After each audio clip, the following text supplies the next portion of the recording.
Bonjour à vous, j'espère que vous allez bien. Bienvenue sur ma chaîne pour ces vidéos de fenêtre sur soi portant sur la période du mois d'août 2022 jusqu'à la moitié du mois de septembre 2022 évidemment.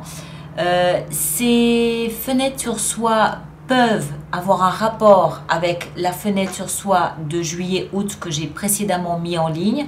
Elles peuvent aussi avoir un rapport avec vos vidéos pour le mois, vos lectures intuitives pour le mois d'août, comme elles peuvent ne pas en avoir du tout. D'accord? Il y a peut-être une évolution de la situation, il y a peut-être un nouveau sujet, un nouveau questionnement qui est à l'ordre du jour en ce moment. Et cette fenêtre sur soi-ci portera un focus là-dessus, portera vraiment son point d'attention. Pardon.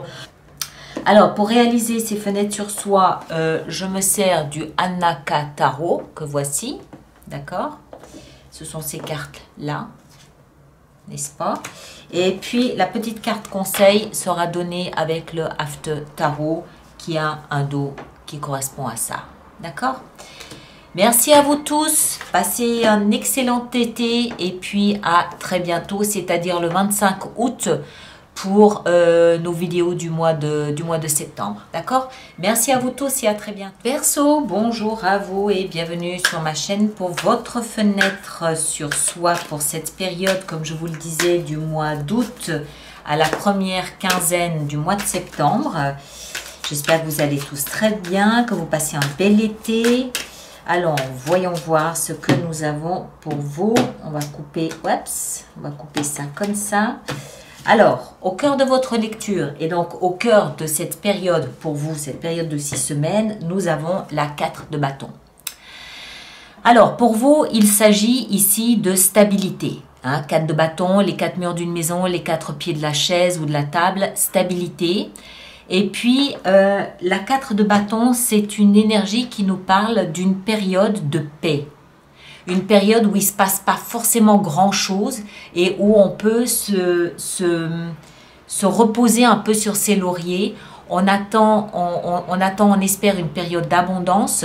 De ce fait, on célèbre la vie, on célèbre le parcours déjà cheminé. On célèbre un événement peut-être, la fin des études, un départ à la retraite. Voilà, on célèbre quelque chose, on célèbre la vie. Mais surtout, il y a cette notion de on se prépare à une période de paix, à une période où en fait on va juste profiter, jouir de ce que la vie peut nous offrir. Alors, avec ça, dans la tête ici, nous avons la mort. Très bien. Alors, la mort, ici, personne ne va mourir, on est bien d'accord. La mort nous parle de transformation. Donc, ça veut dire qu'au niveau de vos pensées, au niveau mental, il y a une métamorphose. Il y a un changement. Il y a vous avez dû lâcher quelque chose pour démarrer quelque chose de nouveau. Ou vous avez lâché une croyance pour en exploiter de nouvelles. Je parlais tout à l'heure de personnes qui se préparent par exemple à partir à la retraite, c'est exactement ça. On est dans une transition. Alors, la transition, elle peut être professionnelle, elle peut être sentimentale, ça peut aussi tout simplement être vous qui êtes conscient d'avoir mûri, de mûrir. Et que des rêves ou des besoins ou des envies d'adolescents, vous les métamorphosez maintenant en rêve d'adulte, par exemple. Vous comprenez? Il y a une mutation qui se fait au niveau de la tête, au niveau du mental. Il y a quelque chose peut-être aussi sur lequel vous vous agrippiez, que vous lâchez, vous laissez tomber, vraiment vous lâchez prise sur quelque chose pour vous laisser emmener par autre chose. Et tout ça fait que vous pouvez célébrer le parcours fait. Vous pouvez célébrer cette compréhension de lâcher prise et vous attendre à une période d'abondance, une période de sérénité. Le socle sur lequel vous vous appuyez pour traverser cette période, c'est la 2 d'épée. Alors, 2 d'épée, elle nous parle de choix à faire. Il y a 2 options. Il peut y avoir à un moment donné une hésitation. Et de ce fait, la 2 d'épée, elle nous parle aussi de, comment est-ce que je dois dire ça? De plonger en soi, d'aller chercher cette sérénité, ce côté paisible à l'intérieur de soi. Parce que ces deux options, ces deux choix qu'on a à faire, on ne sait pas quoi choisir, d'accord? On ne sait pas quoi choisir. Les deux épées se ressemblent, elles font le même poids, elles ont la même froideur. On ne sait pas laquelle des deux choisir. Donc, qu'est-ce qui se passe? On doit attendre d'avoir peut-être un lâcher-prise dans sa tête, d'accord? Lâcher-prise qu'on retrouve ici, puisqu'on est dans une position qui vous est favorable. Et la position qui vous est favorable, c'est d'entrer à l'intérieur de vous et de lâcher prise. À un moment donné, il y a un des deux choix qui va se révéler à vous, tout simplement. Mais ça, c'est dans une position, on est dans une position ici qui vous est favorable. Donc, ne vous agrippez pas si vous ne savez pas quoi choisir. Ne vous agrippez pas. Lâchez prise, laissez les choses se faire au rythme où elles doivent se faire et à un moment donné, vous saurez quoi choisir. D'accord? Ou s'il n'y a pas de choix ici en particulier, c'est peut-être quelle direction donner à votre vie, voilà, je ne sais pas. Hein. Alors, la position ici, c'est ce qui vous a amené jusqu'à cette configuration et là, nous avons l'empereur. Alors, l'empereur peut représenter une tierce personne qui pourrait être un patriarche, d'accord? L'empereur, il représente le père, le patriarche, une autorité, une figure paternelle, masculine, très droite, très autoritaire, très rigide, n'est-ce pas? Qui vous a peut-être poussé dans une direction et que vous freiniez des cas de fer et en fait vous lâchez prise, vous comprenez que c'est peut-être pas une mauvaise chose, c'est possible. Ça peut être une autorité extérieure à vous, hein, qui vous a amené dans cette configuration, mais ça peut aussi être vous. Parce qu'en dehors de son côté très rigide, très froid, très dur, très inflexible,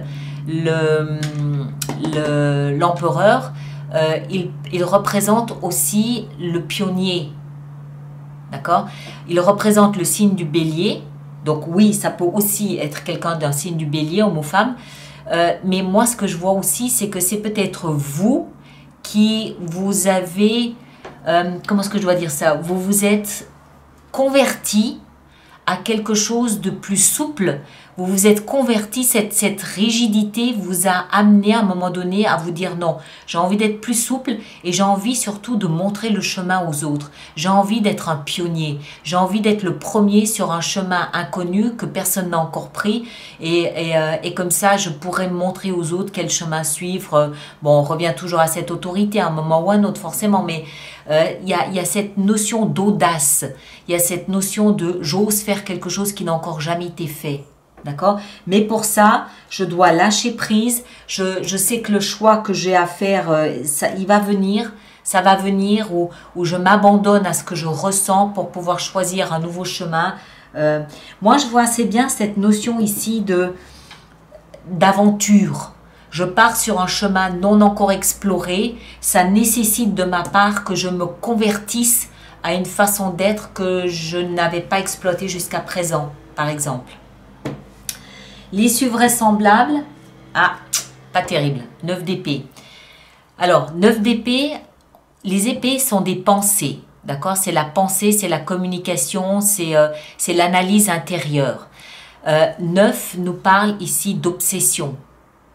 Donc, il est possible que si vous partiez comme ça à l'aventure, ce soit quelque chose qui vous angoisse parce que vous ne savez pas à quelle sauce vous allez manger, d'où le besoin de lâcher prise, de faire confiance et de lâcher prise, c'est possible. Ou alors vous êtes ici dans un projet qui est tellement ambitieux que ça vous trotte dans la tête matin, midi, soir, toute la nuit, que vous n'endormez pas tellement ça vous obsède. C'est un projet qui est tellement novateur que ça vous habite en fait quelque part. Parce que vous partez d'une position ici qui est très belle. Elle est stable, votre position, d'accord? Donc, je pense que c'est ce pourquoi vous devez lâcher prise qui vous pousse ici à cette forme peut-être d'obsession sur une idée, sur un projet, il y a quelque chose qui ne vous lâche pas. Mais, encore une fois, c'est à vous de choisir que cette chose vous lâche. Vous comprenez ce que je veux dire? C'est à vous de décider si vous voulez être obsédé par ce projet ou cette idée ou pas. Et une fois que vous aurez compris que c'est vous qui tenez le couteau par le manche, vous pourrez lâcher prise. Et après, les choses pourront s'écouler de manière beaucoup plus fluide. D'accord? Alors, une petite carte conseil ici pour vous. Une petite carte conseil. Qu'est-ce qu'on a? On a... Écoutez votre intuition, la grande prêtresse. C'est exactement ça. Écoutez votre intuition. Ça, le socle ici de ce qui vous aide, c'est ça. Je ne peux pas choisir entre deux positions parce que les deux positions se ressemblent.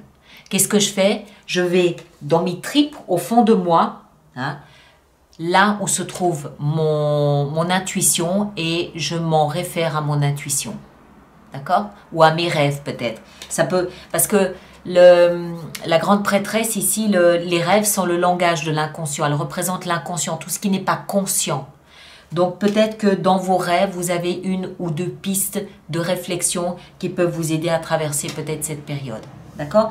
Mais la solution réside dans le lâcher-prise. Il y a quelque chose au niveau du mental que vous devez décocher pour que ça puisse suivre son cours tranquillement. Si vous ne le décochez pas, vous pouvez en être obsédé jusqu'à en perdre le sommeil.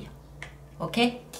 Voilà mes chers. Alors, merci de partager, de liker, de laisser vos commentaires sur YouTube pour que les autres personnes puissent s'identifier à votre parcours ou non. Et puis, allez voir votre signe ascendant et votre signe lunaire pour compléter cette lecture. Et nous, on se retrouve le 25 août prochain pour les lectures intuitives du mois de septembre. D'accord? Passez un bel été, prenez soin de vous et à bientôt.